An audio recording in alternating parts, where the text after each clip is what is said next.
Olá, bom dia a todos vocês aqui que nos dão prazer da audiência. Eu sou Cláudio Ribeiro, presidente da 2W Energia.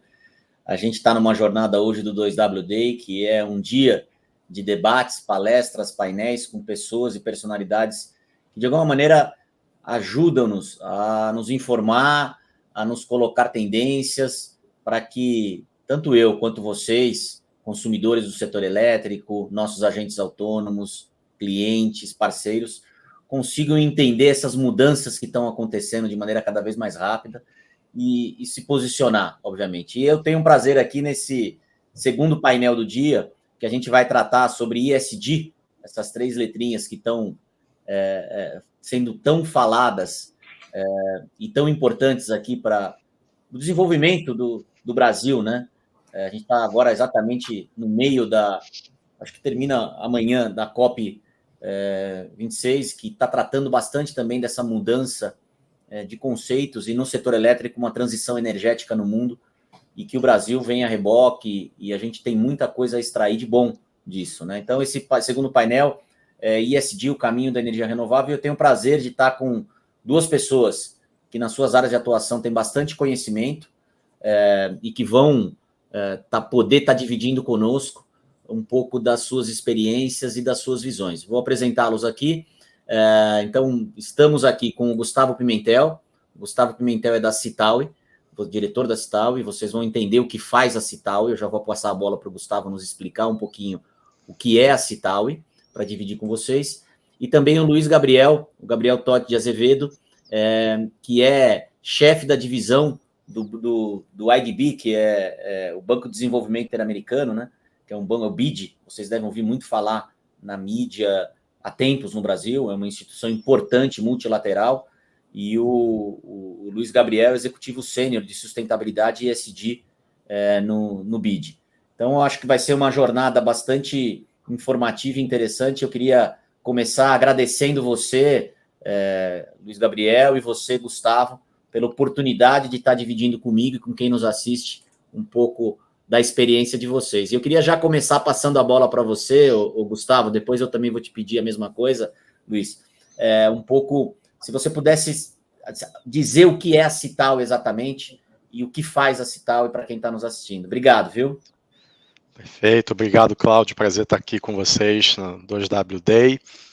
A Citaui é uma organização brasileira, nós estamos há quase 14 anos no mercado e nós temos como missão mobilizar capital para impacto socioambiental positivo. A gente tem uma visão de mundo onde o capital, o dinheiro, ele fica mais barato, paciente e abundante para aquelas atividades econômicas e negócios que causam impacto socioambiental positivo.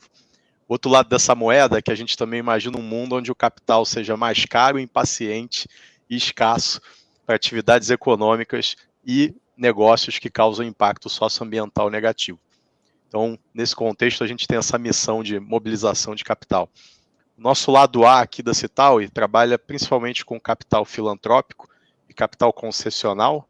Concessional é aquele capital que não exige retornos compatíveis com retornos de mercado. E com esse capital, a gente busca fomentar organizações e negócios que causam impacto, sem uma expectativa de retorno comercial.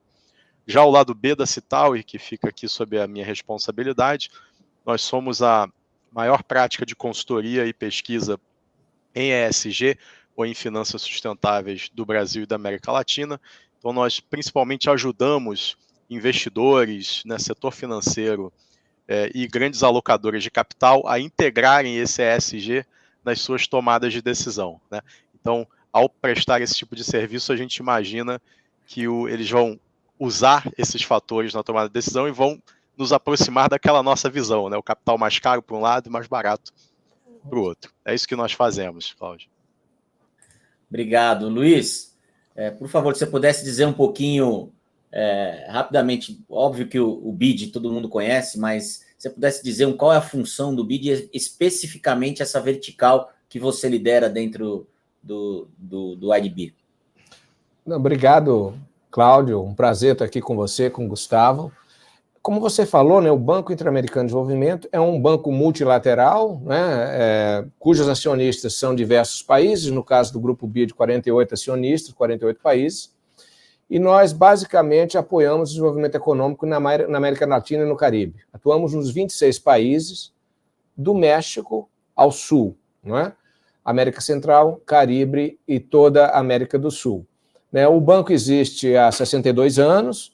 É interessante no mercado brasileiro que o BID foi criado por uma ideia do presidente brasileiro, do Juscelino Kubitschek, foi quem deu a ideia de criação de um multilateral regional controlado pelos países da região. E a novidade no BID é a área onde eu trabalho, o banco onde eu trabalho, o BID, em 2015, os seus acionistas decidiram criar um banco, uma outra instituição financeira, parte do grupo, que se chama o BID Invest, que é uma instituição voltada a apoiar o desenvolvimento econômico, apoiar projetos que têm um impacto positivo através do setor privado. Então, o BID Invest basicamente financia projetos com impacto positivo através do setor privado. E nisso, o departamento que eu lidero, o departamento ESG, é a nossa veia mestra de atuação, não é? Por um lado, a gente é responsável por analisar projetos e gerenciar o risco para o banco, para o BID Invest, porque nós fazemos empréstimo, e nós, como fazemos sem garantia soberana, nós tomamos risco projeto, risco cliente, e, por outro lado, aumentar o impacto do que a gente faz, o impacto positivo, não é? Seja através de mobilização de outros atores financeiros, seja através do que o Gustavo falou, da atração de fundos concessionais, blended finance, e seja através do desenvolvimento de modelos, inovadores, e dois, sustentáveis do ponto de vista mais amplo, e aí a gente vai ter oportunidade de conversar um pouco mais sobre isso no bate-papo de hoje. Tá. Ô Luiz, vou começar assim, depois eu passo para o Gustavo, depois Gustavo, Luiz. Luiz, o seu mandato é para Brasil ou é para mais países aqui do nosso Cone Sul? Não, o mandato do BID Invest são para os 26 países, do México até a Argentina, não é? Ou seja, todos os países. E eu fico baseado em Washington, estou aqui em São Paulo visitando clientes, visitando boas ideias, entre eles tive o prazer de visitar vocês aqui na 2W e entender um pouco mais do modelo inovador que vocês têm. Mas eu fico baseado em Washington e o nosso departamento serve a todos os projetos do BID Invest em toda a América Latina. Então, nós temos gente da nossa equipe de ESG baseada em vários países, inclusive aqui em São Paulo nós temos 2 pessoas, e nós atendemos todas as operações do banco. Entendi. O Gustavo, a Citaui, ela inclusive tem um papel de certificação em emissão de títulos de dívida para o mercado de capitais, né? Green Bonds ou títulos verdes. A 2W, inclusive, para o primeiro projeto eólico lá no Rio Grande do Norte, a gente fez uma emissão de debênture que foi classificada por vocês até como um Green Bond. E a pergunta que eu derivo daí é como que funciona esse processo de certificação e quais os critérios que a Citaui utiliza para classificar um título como verde? Perfeito, Cláudio. Aqui no nosso lado B da Citaui, a gente tem 2 principais atuações, né? Se por um lado eu faço consultoria, né? E nessa consultoria eu ajudo o meu cliente, seja o banco como o BID Invest, uma empresa, um fundo de investimento, a desenvolver a sua metodologia, seus critérios, a forma como ela vai integrar o ESG, ou eventualmente desenvolver o seu produto ou serviço ESG. Eu tenho um outro braço, que é o nosso braço da avaliação de ativos, né? Então, nesse braço, eu avalio um ativo, pode ser um ativo físico, ou pode ser uma operação financeira, e dou minha opinião sobre o nível de aderência a melhores práticas ESG, a sustentabilidade social, o impacto. A gente tem vários rótulos, né, que nós podemos dar. Então, nesse contexto de fazer avaliação, vou dar exemplos de coisas que nós avaliamos, né? Nós avaliamos o desempenho ESG global de empresas listadas. Então, a gente tem 300 empresas que a gente avalia de maneira recorrente e eu tenho um relatório lá com a minha opinião sobre, né, desempenho ESG da Vale, da Petrobras, da JBS, da Localiza, enfim, as grandes empresas brasileiras, né? Eu tenho um outro tipo de avaliação aqui, que é uma avaliação de empresas privadas, quando elas participam de operações de investimento, geralmente um project finance, um M&A, um private equity, né? E nesses casos a gente faz avaliação também do desempenho ESG, mas ela foi uma avaliação contratada no contexto de um investimento, né? Quando eu faço da empresa listada, eu faço a qualquer momento de forma recorrente. E uma característica dessas avaliações de operação é que a gente pode fazer essa avaliação e gerar um relatório público com a nossa opinião, que a empresa vai usar para se colocar frente ao mercado, né? E é o exemplo que você deu. Então, hoje nós temos aí a emergência dos títulos verdes, sociais, sustentáveis, né? É um mercado que no mundo já soma 2 trilhões de dólares, né, de operações de dívida com algum desses rótulos ESG. Aqui no Brasil é um mercado que está mais ou menos aí na casa de 120 bilhões de reais nos últimos 6 anos. Então, nós no Brasil já temos esse volume, através de 170 operações que receberam um rótulo ESG, né? Então a Cital é um dos principais provedores dessa avaliação que a empresa, o emissor, né, o tomador da dívida, usa para se vender para o mercado. Então a gente é um papel que a gente diz que é análogo, né, ao de uma agência de rating de crédito, né? Então você, como emissor de dívida, eventualmente você, né, contrata uma agência de rating de crédito para dizer qual que é a sua probabilidade de default, né? Ou quão bom é o seu crédito, né? E, da mesma forma, você pode contratar um agente como a Citaui ou outros para dizer, né, em que nível você está aderente a boas práticas ESG, o quão verde ou sustentável é a sua operação financeira. Então, é isso que nós fazemos. Participamos aí da operação com a 2W, acho que alguns meses atrás, né? Uma debênture de pouco mais de 400 milhões, né, Cláudio? Exato. A gente participou de outras 100 operações aqui no Brasil e temos outras 30 aí no pipeline que devem sair a qualquer momento. Então o mercado está bastante aquecido. Que bom. Ô Luiz, por que eu te perguntei essa questão do mandato regional? Eu queria emendar já 2 perguntas para você. Como é que você enxerga esse tema ESG? Eu queria que você conceituasse um pouco para quem está nos assistindo, obviamente sobre a visão de vocês no BID, porque a gente tem aqui uma audiência bastante multidisciplinar. Então, o que é o ESG na visão do IDB efetivamente? E como que está o Brasil com relação a esse entendimento vis-à-vis outros países, né? E eu queria terminar dizendo se é verdade a minha percepção de que esse movimento foi startado ou começou com a tal carta do Larry Fink lá do BlackRock, que deve ter o quê? 1 ano e meio, 2 anos. O BlackRock é um dos grandes fundos de investidores americanos, e que ele colocou abertamente critérios ou alguns conceitos sobre investimentos do fundo a partir dali. E a minha percepção é que isso desencadeou pelo menos um holofote sobre o tema, mas eu também tenho uma percepção, Luiz, eu não sei se isso tem um regramento, olha, os guidelines do que é o ESG, ou se efetivamente cada interlocutor tem o seu guideline específico, e aí se tem, eu queria ouvir qual é a posição do IDB sobre o que é o ESG. Claro, são 2 ou 3 perguntas boas. Você mencionou, vamos começar por uma das coisas que você disse que eu acho legal pontuar, porque quando você fala da BlackRock e do Larry Fink, você está falando de um gestor que tem sobre a sua gestão recursos que hoje representariam o 6º ou 7º PIB do planeta. Por aí, você tem um tamanho do que a BlackRock tem sob gestão, talvez o 8º, mas, ou seja, o volume de recursos que a BlackRock tem sob gestão é equivalente a isso. E aí você citou a carta do ano passado, mas, na verdade, o Larry Fink começou a escrever essas cartas em 2012. E todo ano ele escreve uma carta dessa desde 2012.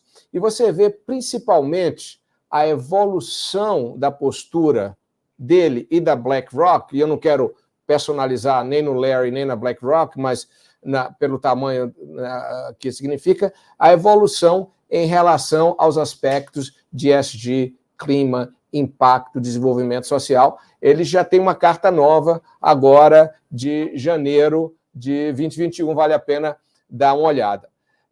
Bom, esse movimento de ESG, na verdade, começou antes disso, né? Isso já está no mercado há algum tempo. A evolução nos últimos anos foi muito rápida, muito acentuada. Eu acho que por uma conjunção de fatores. Do ponto de vista do negócio, a gente está falando com a empresa da área de energia, setor privado, e aí a gente fala de eólica, a gente fala de solar, fala de geoterma. O que é que aconteceu? Eu acho que o primeiro movimento, né, vamos dizer assim, de adaptação real. Eu tenho uma curva que eu falo sempre quando eu dava aula desse processo de ESG, é a curva do Gabriel, ninguém escreveu isso não, mas que começou assim há 30 anos atrás, pela aquela assim, aceitação relutante, aí passam por uma questão de postura de mídia, aí passam por aquela coisa assim de aceitação forçada, ter um marco legal, até o ponto que você está chegando hoje em dia, que você vê, no caso da 2W, eu vejo muito isso, uma internalização como um valor empresarial, como uma cultura de empresa. Então, ESG é, na verdade, uma postura, não é, uma postura comportamental em como você se posiciona enquanto empresa, enquanto negócio, vis-à-vis o mundo. E que foi muito incentivada por 3 ou 4 coisas.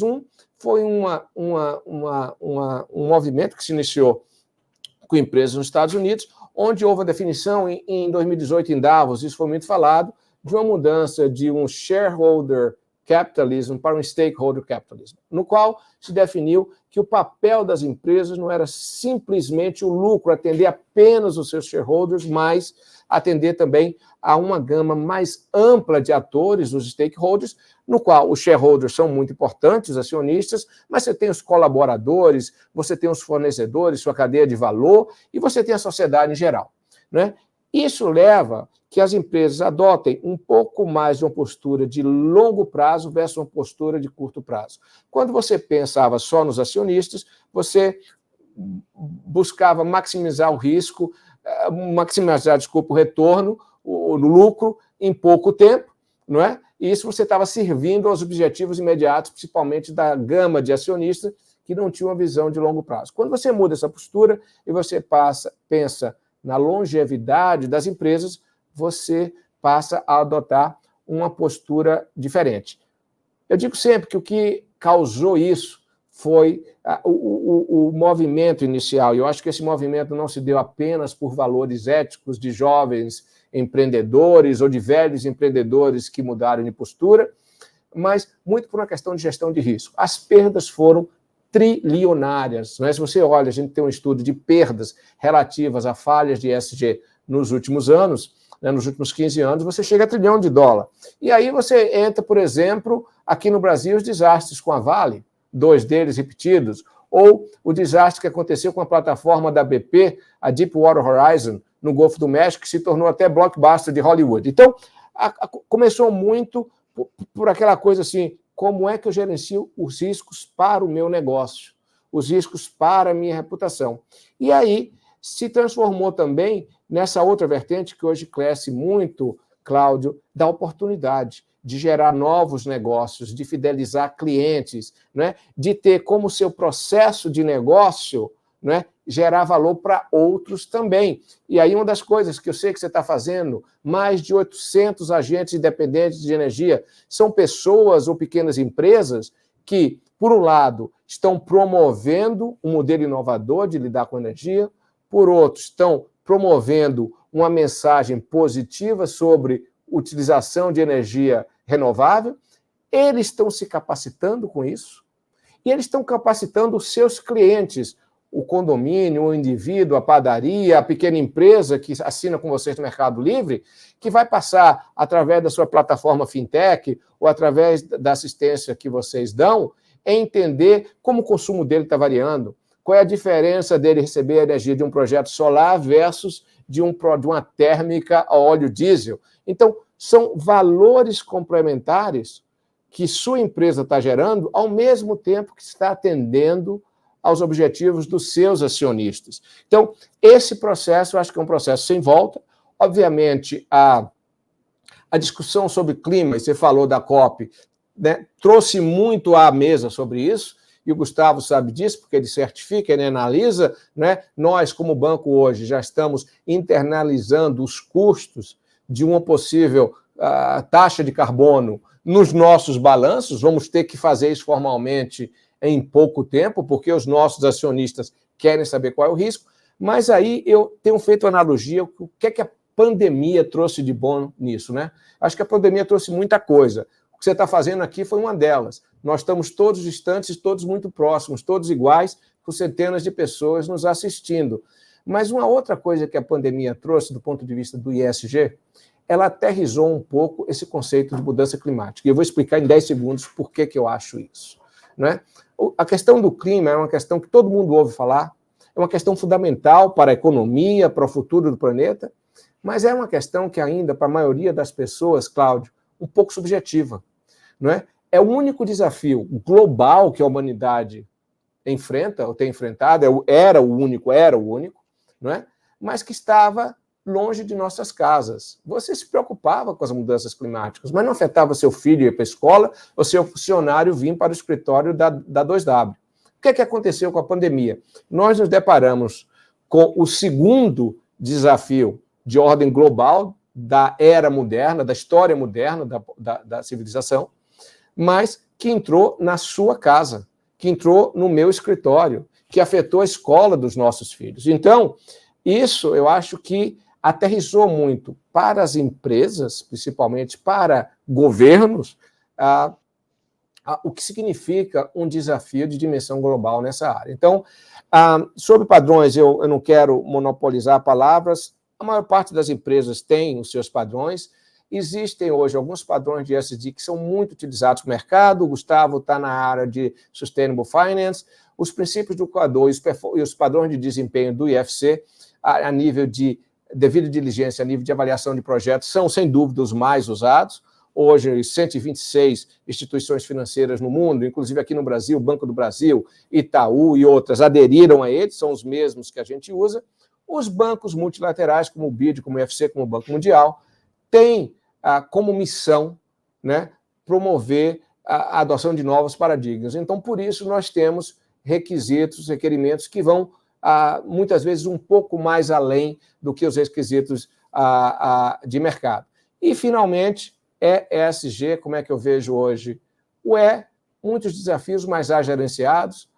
O S, que significa o social, eu acho que é a parte mais elusiva, é muito difícil, é uma parte que eu digo que tem muitos tons de cinza, não é? Porque a percepção das pessoas, a maneira como elas se sentem sobre a sua vida, seu ambiente, seu espaço de trabalho, tem um grau de variação muito grande.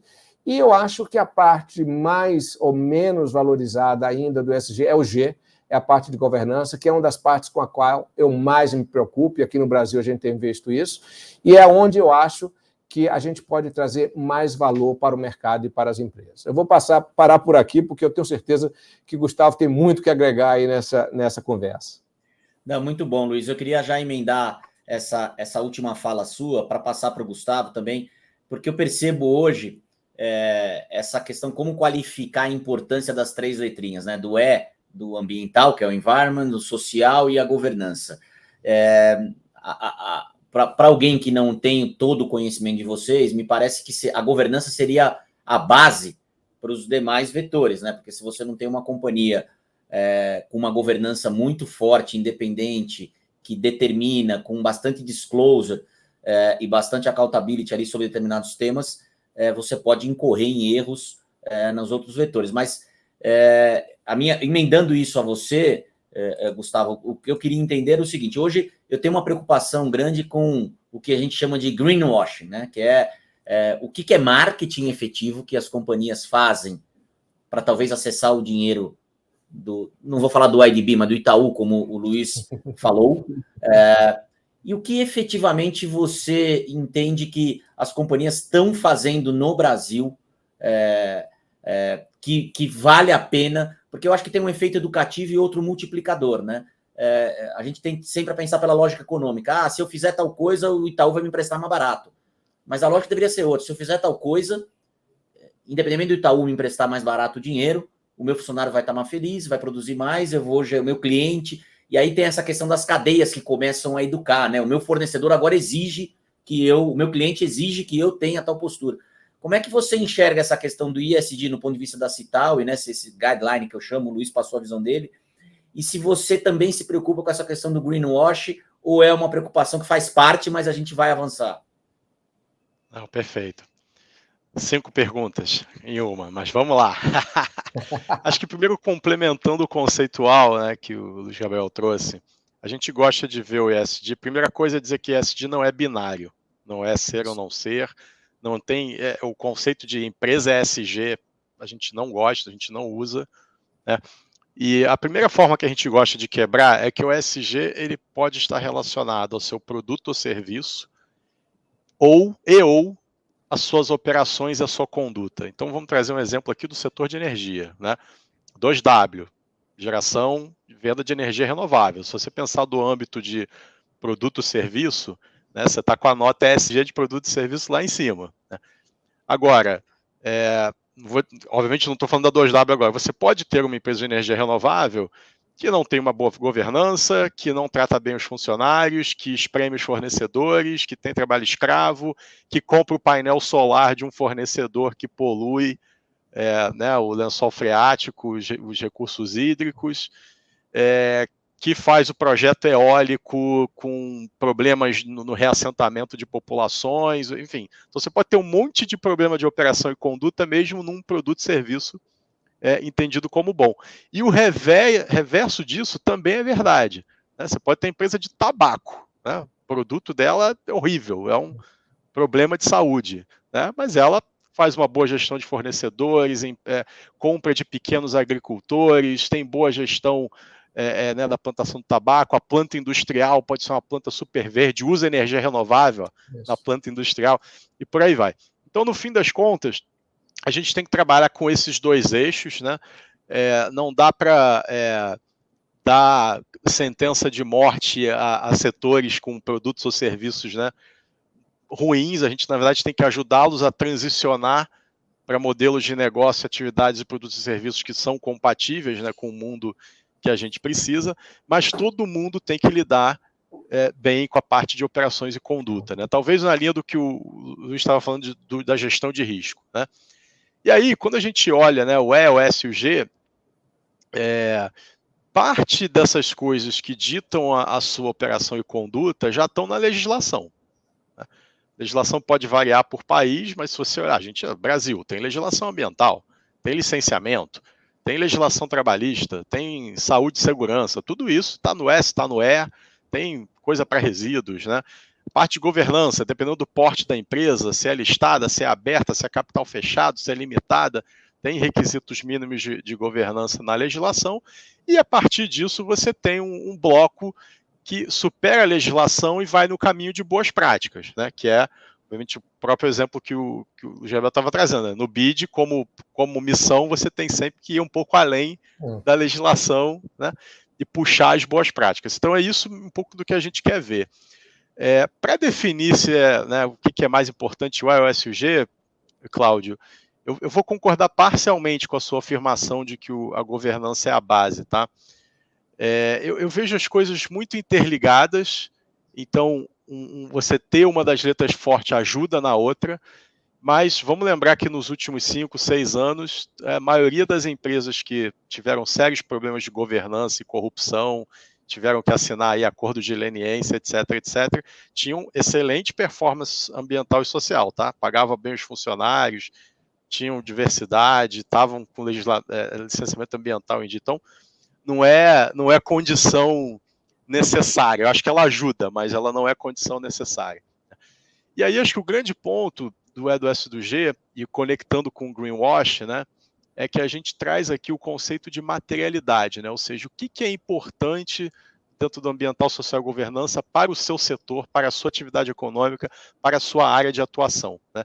E é nisso que você deveria se focar em né, puxar a agenda e ir mais além da legislação, conseguir caminhar na direção das boas práticas. A governança ela é mais ou menos intersetorial, né? Não vai mudar tanta coisa assim, né?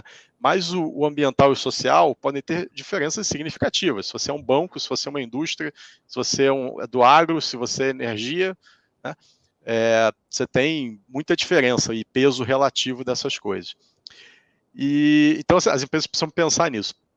Uma outra discussão, né, sobre materialidade é materialidade para quem, né?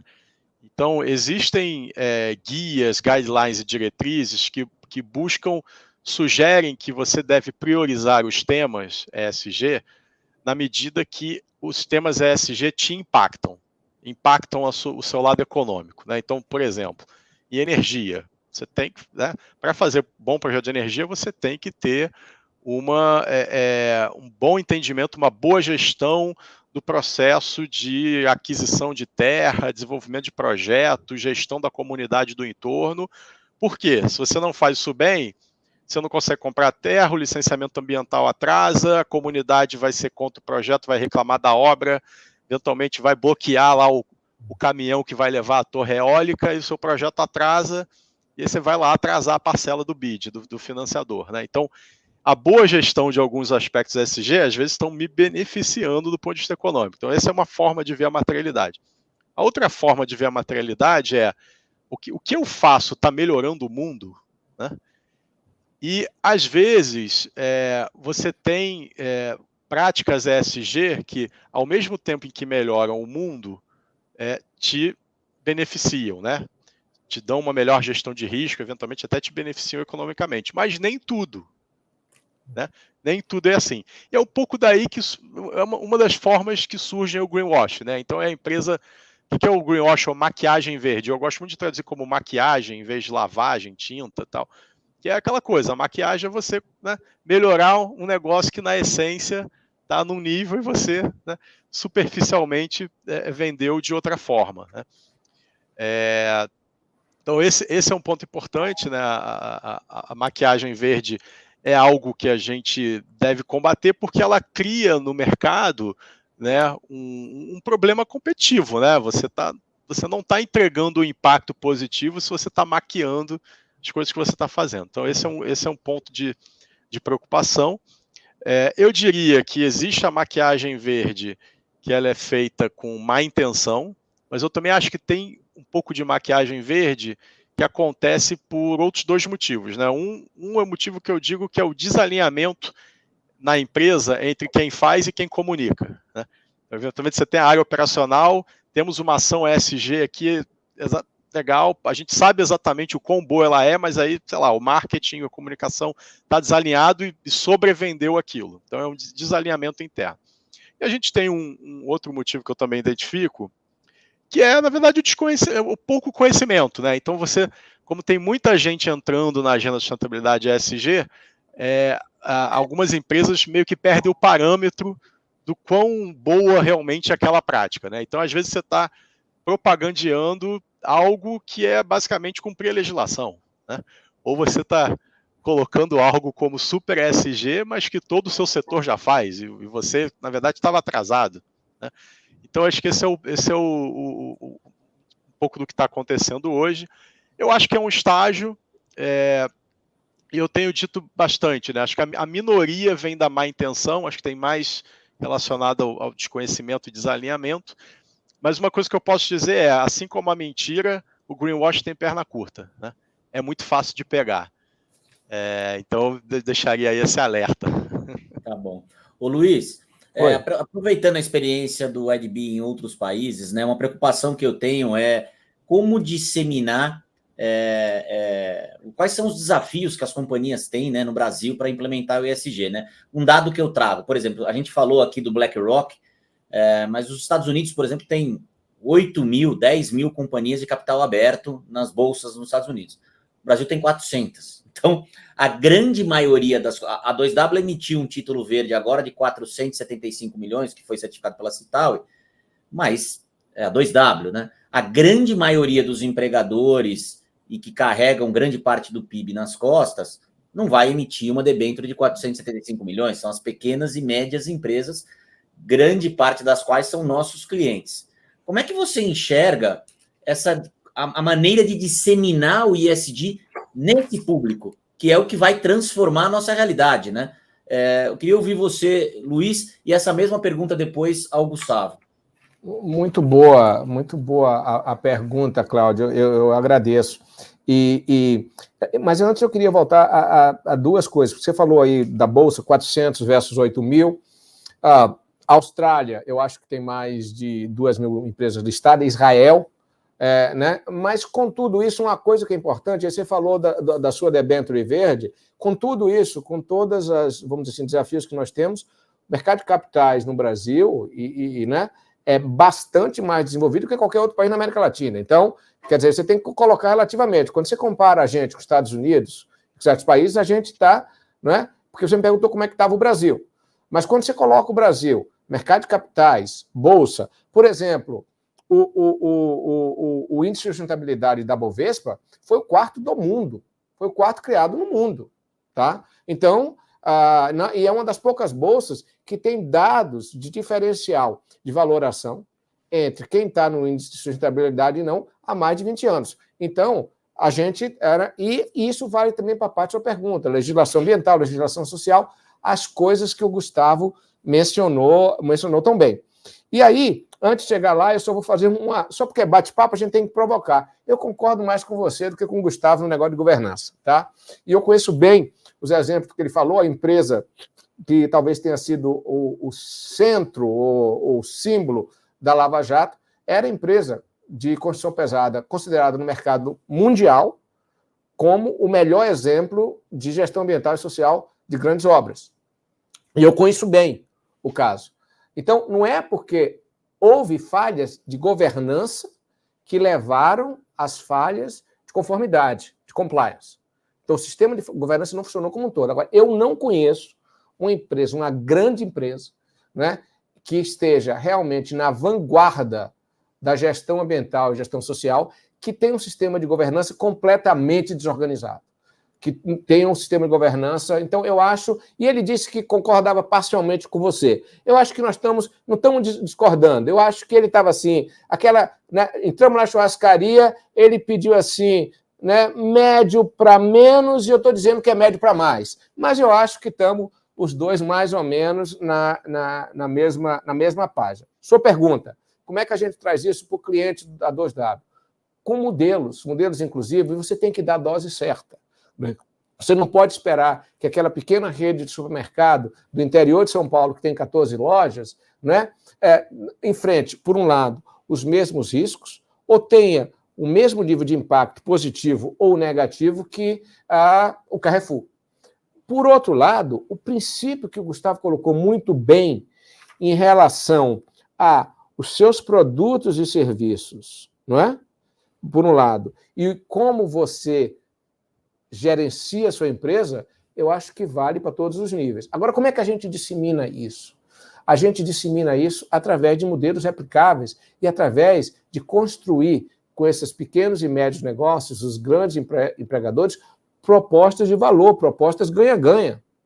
Não é? A gente precisa oferecer, na proposta de ESG, a esses empresários, alguma coisa que se traduza para eles em um maior retorno, seja, se não a curto prazo, a médio e longo prazo.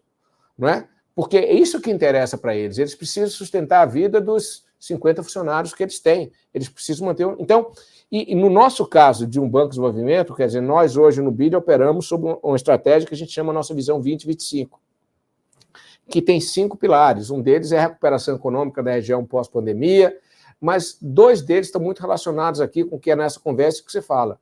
Um é a questão do clima, não é? Ação climática versus bate-papo climático. Né? A gente tem tido muito bate-papo climático. Como é que a gente transforma isso em ação climática? Mas o outro é como é que a gente apoia, se diz em inglês, as SMEs, quer dizer, pequenas e médias empresas, com soluções de ESG do tamanho certo, adequadas ao seu modelo de negócio, produto, né, à sua gestão empresarial, mas que se traduzam, de alguma forma, em valor para essas empresas, para os seus colaboradores, para a sua cadeia de valor. E aí isso se faz através de várias formas, né? E aí a Citave é um dos exemplos, talvez, mais bem colocados na América Latina, naquela perna que o que o Gustavo falou, através de fundos concessionais, por exemplo, nós, no BID Invest, nós operamos em volumes maiores, em grandes volumes, né? Nós fazemos mais ou menos entre operações de médio e longo prazo, operações de curto prazo, que é trade finance e cadeia supply chain, cadeia de valor e mobilização, 7,5, 8, 9 bilhões de dólares por ano em 80, 85 operações. Então, você vê que o ticket médio tem que ser grande. Mas a gente opera, uma boa parte do nosso recurso é voltada a pequena e média empresa. Então, a gente opera através de intermediários. A gente opera através de outros agentes que redistribuem o nosso capital para intermediários com as vantagens que o nosso capital traz. A gente opera muito também com o que se chama blended finance, ou seja, no qual a gente mistura os nossos recursos, que tem taxas próximas a de mercado, prazo mais longo, mas com recursos, às vezes, a fundo perdido ou com juros muito baixos, que são para incentivar certas atividades, e parte desse trabalho de blended finance, blended de mistura, né? Você misturar o finance, é destinado, no nosso caso, a pequenas e médias empresas, tornar o financiamento mais acessível, não é? E mais compatível com o modelo de negócio de pequenas e médias empresas. É assim que a gente faz, a gente não vai convencer apenas pregando, a gente tem que trabalhar com eles, assim como você está trabalhando com seus agentes, para a prática do dia a dia, daquele pequeno negócio, como é que eu posso crescer com um modelo diferente, um modelo mais sustentável, mas que traga retornos para o meu negócio, afinal de contas, para a minha família e para a minha vida, né? E para o meu entorno, para a minha comunidade, para aqueles que me cercam. Gustavo, queria que você comentasse um pouco sobre essa fala do Luiz e a minha colocação inicial sobre como os desafios e como disseminar isso eu brinco sempre, aquela gráfica que está no interior de Goiás, que ele está ouvindo falar e precisa chegar nele, como disseminar isso? Perfeito. Bom, primeiro que, em muitos casos, a agenda ESG já está chegando nas pequenas e médias empresas e elas não estão percebendo, né? Qual que é a forma que essa agenda chega? Primeiro, via o mercado B2B, né? Então, se você vende para outras empresas, e tipicamente empresas maiores, as áreas de compras, de procurement dessas empresas maiores têm cada vez mais implementado medidas ESG. Essas medidas começam como medidas de compliance com a legislação, né? Então, o teu comprador quer ver se você está cumprindo a legislação ambiental, norma de saúde e segurança, resíduo, etc. Mas essas práticas dos compradores têm evoluído para pontuar o fornecedor em cima de boas práticas ESG. Então, eventualmente, ele vai olhar, olha, você vai ser meu fornecedor. Você usa energia renovável? Né? Não é que você não vai poder ser meu fornecedor se não usar, mas se você usar, você ganha um pontinho aqui no meu processo de qualificação. Né? Então, isso no mercado B2B, isso é mais sentido. É interessante ver também que a gente começa a ter isso também no B2B, se você é uma empresa, se você quiser comprar insumos ou comprar mercadoria. A gente trabalha, por exemplo, na cadeia do agro. Eu tenho clientes que a gente trabalha que estão começando a dizer, olha, eu não vou vender um insumo, fertilizante, não sei o quê, para o produtor, se esse produtor não tiver em conformidade com a legislação. Então, ele está pedindo do cliente. Né? Então, ou seja, você está ali começando a ficar amarrado do lado do cliente, do lado do seu fornecedor. Né? Acho que o terceiro ponto que a gente está vendo chegando à agenda nas empresas é o lado do financiamento. Né? O Gabriel já colocou alguns exemplos, mas eu acho que quando a gente pensa em pequenas e médias empresas, né, elas não acessam o mercado de capitais, mas acessam o mercado bancário. E os bancos, sejam os desenvolvimentos, sejam os bancos comerciais privados, também estão evoluindo as suas práticas de avaliação de risco e impacto ESG. Então, o banco começa a pedir isso. Primeiro, o banco vai pedir as certidões, comprovações, você vai ter que assinar lá no contrato de crédito que você cumpre com toda a legislação. Daqui a pouco o banco está pedindo para você preencher um questionário socioambiental, um questionário ESG, que você responde no questionário e anexa de documento, entra na sua pontuação, aquela pontuação ali vai impactar no seu rating de crédito, vai impactar o valor dos juros que o banco vai te cobrar. Isso você nem sabe qual que é o mecanismo, né? Meio que entra ali a informação no modelo de crédito e tal. E, por último, acho que o Gabriel já defendeu, né, você tem uma agenda aí dos bancos de criarem produtos financeiros que possam empurrar a agenda positiva, né? Então, está aqui um produto para você investir em eficiência energética, está aqui um produto para você melhorar a sua gestão de resíduos, né? Então, a própria formatação do produto financeiro ajudando na melhoria do desempenho e ajudando a pequena e média empresa a ir além simplesmente da regulação, da legislação, né? Então, essa é a forma que eu vejo que está acontecendo, e a gente tem uma retroalimentação desses processos, né? Então, por exemplo, né, a 2W vai lá, emite uma debênture verde, está com recurso, consegue colocar isso nos clientes, né?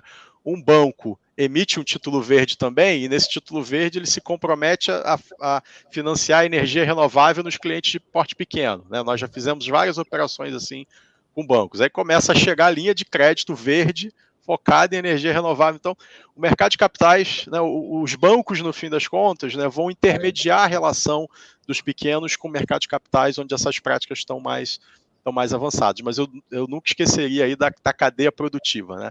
Isso também está andando. E, Cláudio, se você me permite, só uma observação, porque a gente está falando muito de títulos verdes, mas existem outros títulos temáticos, sociais, sustentáveis, azuis, que estão só enfatizando esse último ponto do Gustavo.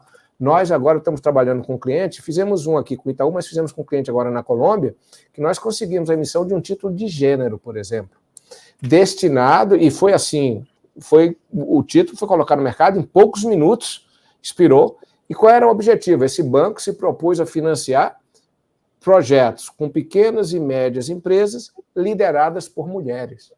Então, formatar um produto com esse nível de especificidade. Eu acho que era o que o Gustavo estava falando. Desculpa interromper, mas cada vez mais a gente vê isso. Até através do mercado de capitais, você ter agentes que conseguem garantir investimento também para pequenas e médias empresas ou para setores muito específicos. Nesse ponto, Luiz, eu queria passar uma preocupação que eu estou vendo aqui do ponto de vista de uma companhia que está com bastante investimento em geração renovável, eu falo sempre, olhando essa geração nova, essa transformação do mundo, a transição energética, que deriva também para questões sociais, gênero e diversas outras layers aqui, né? Mas eu tenho visto, eu acho muito bacana esses compromissos de descarbonização, né? E que países têm assumido. Por outro lado, isso tem, o que eu chamo de valor econômico e o financeiro. Tem um descasamento aqui, né? Então, você tem um econômico dando retorno no longo prazo, mas como está tendo uma corrida e você não tem uma cadeia de fornecedores em vários setores ampla e desenvolvida, você tem uma inflação desses investimentos. Ao ter uma inflação desses investimentos, você torna a vida da pequena e média empresa na ponta mais difícil, porque esses investimentos precisam ser remunerados para trocar essa matriz da tal transição energética. E aí me dá um receio da gente ter um refluxo contrário ao movimento que tem que ser o movimento de ESG, sem ter esse refluxo. Qual que é a sua visão sobre se é um risco, se não é? Como que você enxerga isso, o Luiz? E depois queria ouvir o Gustavo também. Não, para mim não tem dúvida que é um risco no sentido que você começa a ver uma aceleração de um lado que não é correspondida pelo outro, não é? Então, né, tem esse descasamento que você falou, é um risco. Mas o que a gente tem observado, Cláudio, é que o nosso poder de adaptação, né, o nosso poder de adaptação a esse processo, ele pode ser mais rápido do que a gente imagina. E tem sido, em alguns setores, mais rápido do que a gente imagina. Até o poder de adaptação do pequeno e do pequeno empreendedor, até do empreendedor individual. Nós temos um projeto no Equador, onde um pequeno empreendedor montou uma plataforma para venda de flores em Miami com 2.000 pequenos produtores. 2.000, todos pequenos. Uma adaptação, por quê? Porque o mercado deles, inclusive por questões ESG, do jeito que estava estruturado, não tinha esse descasamento que você falou. Então, eu acho que isso é um movimento real. Você pode ter algumas dificuldades conjunturais, pontuais, mas a minha esperança é que que isso seja alterado através muito da inovação. E a outra coisa, Cláudio, é que a gente não pode também, do ponto de vista de quem é maior, entrar numa zona de conforto com a coisa ESG. E aí eu vou lhe dar 2 exemplos só para pontuar no seu setor, energia renovável. Quando eu comecei a trabalhar com eólico, muito antes do fim do financiamento, mais no BidInvest, nós, de repente, por causa do programa Renovar na Argentina, nos tornamos o maior financiador de eólicos na América Latina por um tempo. E, na verdade, a nossa metodologia de análise, nós já tínhamos feito tantos, estava bem, né, vamos dizer assim, consolidada. A gente começou a entrar um pouco na nossa zona de conforto. Quando me chegou uma denúncia de uma coisa chamada Flickering Effect. Na primeira vez que eu olhei isso, olha que eu já tinha trabalhado com dezenas, eu digo, que negócio é esse? Esse negócio aqui é invenção. Né? Minha primeira reação, que treco é esse? Depois, foi uma senhora, né, que estava tendo enxaqueca, sabe aquele negócio? Deu na telha de ligar. Estou tendo enxaqueca e tal. Eu conversei com... O resumo da ópera, isso é um efeito que começou a aparecer em alguns projetos, que o passar das pás, né, eólicas causava o efeito sombra-luz, sombra-luz, sombra-luz, mas por muitas horas por dia.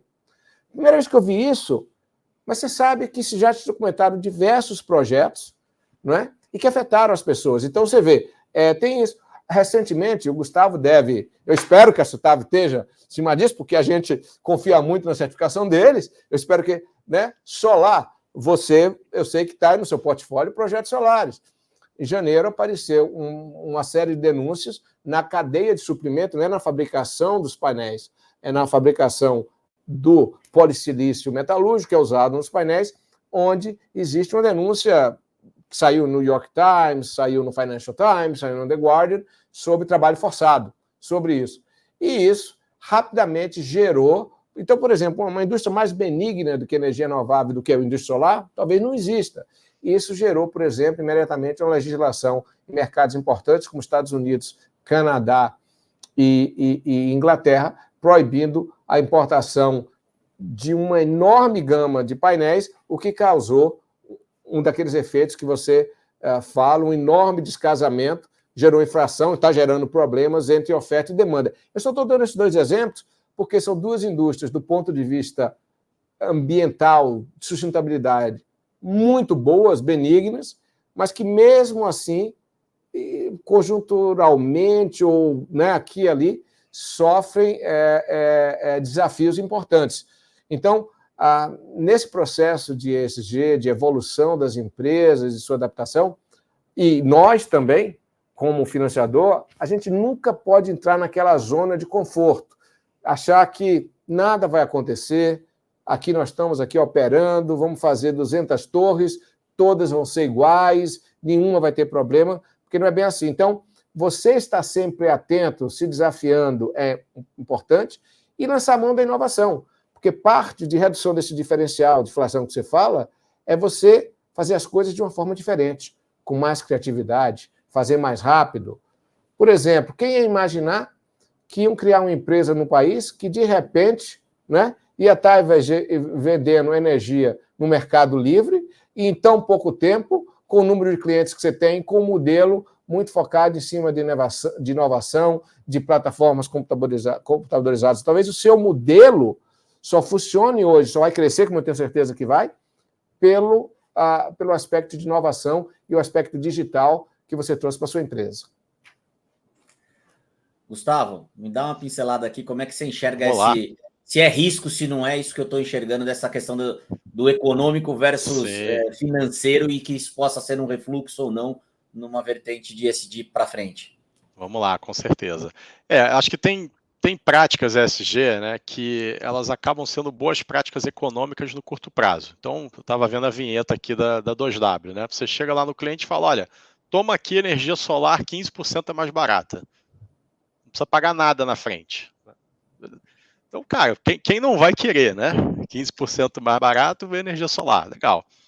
Agora, vamos lembrar, Cláudio, quando começou lá a regulação que permitia a geração distribuída no Brasil, você não tinha esses modelos de negócio de, né, já colocar energia. Então, a oferta que tinha para o cliente era: compre painéis solares caríssimos, faça um investimento muito grande de CAPEX, né, antecipe esse recurso, bota no telhado e tenha um payback em 7 anos.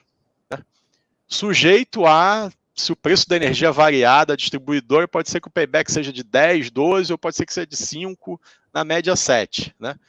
E o cara lá, 9, 10 anos atrás, não tinha banco que financiava o painel para ele, porque o banco olhava e falava: pô, qual que é a garantia desse negócio aqui? Se ele não me pagar, como é que eu subo no telhado e arranco o painel? E levo o painel? Então, enfim, no fim das contas, fazia até sentido, mas existia um nível de risco, um dispêndio de capital, não tinha produto. Então, pouca gente fez, né? E você tem também casos do ESG, que é aquele caso em que, olha, faça aqui um investimento, vamos supor, resíduos, né? Resolva aqui, diminua a quantidade de resíduos que você manda para o aterro. Você tem que fazer um investimento agora, mas olha, na verdade você não tem retorno econômico de curto prazo nenhum, mas você provavelmente vai evitar que daqui a 5 anos, quando o aterro encher, ficar mais caro destinar, ou que a legislação fique mais restrita, aí você já fez o investimento. Você se antecipou. Então, isso aí é mais difícil ainda, né, de você ter. Né? O incentivo econômico tem um nível de risco muito grande. E acho que o grande ponto aqui é o papel da regulação. Né? Porque para as situações em que o descasamento do econômico financeiro fica presente, você tem um limite no qual os atores do setor privado vão aderir às boas práticas. Né? Você vai ter os inovadores, os que acreditam na causa, mas a grande maioria do mercado não vai aderir. Mas, por outro lado, essa adesão inicial gera inovação, gera novos modelos de negócio, começa a criar uma cadeia produtiva, o custo vai baixando, eventualmente você consegue levar para os outros. Mas tem alguns temas ESG que não adianta, você tem que botar a regulação, ou você coloca incentivos, ou você coloca aspectos de obrigatoriedade. Né? E só assim que o mundo vai caminhar. Mas é importante, é isso que a gente está vendo lá na Conferência do Clima. Né? O mundo vai evoluir numa velocidade para o baixo carbono, do jeito que estamos hoje. Se a gente tiver um mercado de carbono global, provavelmente evoluiremos mais rápido. Então, a regulação é muito importante para acelerar e para dar escala. Muito bom. O Gabriel, Gustavo, a gente está completando 1 hora aqui de conversa, eu queria sugerir aqui, como a gente está escalonado aqui com vários painéis, se a gente tem um quadro aqui na 2W chamado Conexão 2W, todas as sextas-feiras, né? E como esse tema de ESG é parte integrante, é um tema que nem é meu só, é do Conselho de Administração da 2W, a gente, no nosso planejamento estratégico, é uma vertical macro, né, que transita por todas as áreas, e eu queria verificar a possibilidade de vocês, da gente marcar na próxima sexta-feira 1 hora de conversa com o Gabriel, depois numa outra sexta, uma com o Gustavo, porque isso aqui, para mim, tem um papel educativo da gente disseminar boas práticas. A 2W vai lançar agora, nas próximas semanas, uma plataforma financeira chamada 2W Bank, para tentar também levar mais oferta de produto. A gente quer criar uma jornada de ESG nessa plataforma. Depois eu detalho melhor a vocês, mas para a gente conseguir trazer a gráfica do interior de Goiás, enxergar valor na compra da energia, com mais saving, quanto mais ele andar na jornada de ESG. Então, eu tenho uma pitada, eu queria desenvolver isso com mais tempo com vocês, mas aqui eu queria agradecer essa 1 hora que vocês disponibilizaram do tempo de vocês. São 2 instituições reconhecidíssimas, né? Banco como o BID tem um papel importantíssimo nessa questão de macrofinanciamento, verticais, em vários países na América Latina e no Brasil, tem uma instituição bastante tradicional. E a Citaui também, que tem avançado nesses temas. Eu tenho acompanhado, Gustavo, os temas dos financiamentos sociais e outros temas, não só de certificação. Então, para mim, é muito grato quem está nos assistindo aqui, depois navegar nos canais, redes sociais da Citaui e do IDB. E eu queria agradecer vocês dois, Luiz, Gabriel, Gustavo, pelo tempo de vocês, deixar aqui uma última mensagem para cada um de vocês falar para a nossa audiência. Gabriel, por favor. Agradecer a vocês, adorei o bate-papo com você, com o Gustavo, e estamos à sua disposição. Eu acho que é uma agenda que é das empresas, mas que é de todos nós, né? Então, poder falar sobre isso e poder, né, discutir com a Gráfica de Goiás como é que eles trazem isso para a sua prática do dia a dia, se beneficiam disso, é parte do que todos nós devemos fazer. Então, conte comigo, um prazer e muito obrigado a você. Obrigado, Luiz. Gustavo? Não, super prazer estar aqui. É importante a gente conseguir explorar esses caminhos e, sem dúvida, pequenas e médias empresas são, né, um pedaço fundamental da economia, né, a maioria dos empregos, né, o impacto na ponta. Então, a gente tem que encontrar caminhos, né, de acelerar a agenda ESG junto com as pequenas e médias empresas. Então, o 2W está de parabéns aí com as soluções que vocês estão criando e a gente fica aqui à disposição também para continuar a conversa e a jornada. Muito obrigado. Eu já estou avisando o meu time aqui de coordenação para a gente fazer essa agenda no Conexão 2W, tá bom, Luiz? Tá bom, Gustavo? Muito obrigado pelo tempo de vocês, foi muito elucidativo para mim. Obrigado, gente. Obrigado a todos vocês que nos assistiram. A gente continua à tarde. Um abraço. Um abraço.